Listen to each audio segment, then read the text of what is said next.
Friends, మళ్ళీ వచ్చేసాను నా స్మాల్ మినీ గార్డెన్, నా క్యూటీ బేబీ గార్డెన్. ఇది అండి వంకాయ. చూసారా పూలు బలగొచ్చి. ఇప్పుడు చూపిస్తా టమాటో. ఈ టమాటో చూసారా పిందెలు కూడా వచ్చాయి. అదిగోండి పిందెలు పెద్దగా అవుతున్నాయి. కనిపించిందా ఇంకొకటి? ఇదిగోండి.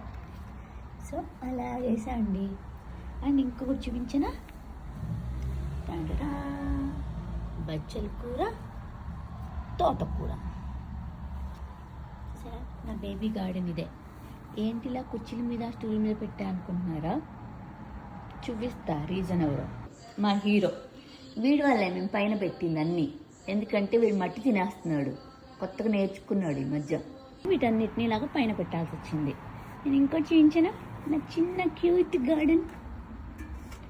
ఇదిగోండి, ఇదేంటో తెలుసా? మెంతి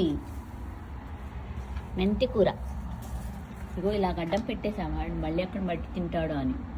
ఇదేమో మెంతి కూర, ఇంకా కట్ చేసే టైం వచ్చేసింది దీనికి.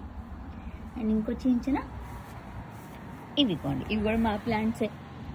అది తోటకూర. ఇక్కడ కూడా మేతి వేసాను. అండ్ రెడ్ బచ్చల కూర ఉంటుంది కదా, అది. మేమెంత కష్టాలు పడాల్సి వస్తుంది చూడండి. మేము మా బాల్కనీలో కాకుండా బయట వేసుకోవాల్సి వచ్చింది వెనక వైపు. మా మైలో కూడా మట్టి తినేస్తున్నాడని. సో ఇదండి నా మినీ గార్డెన్ అండ్ మా రౌడీ మైలో. బాగుందండి.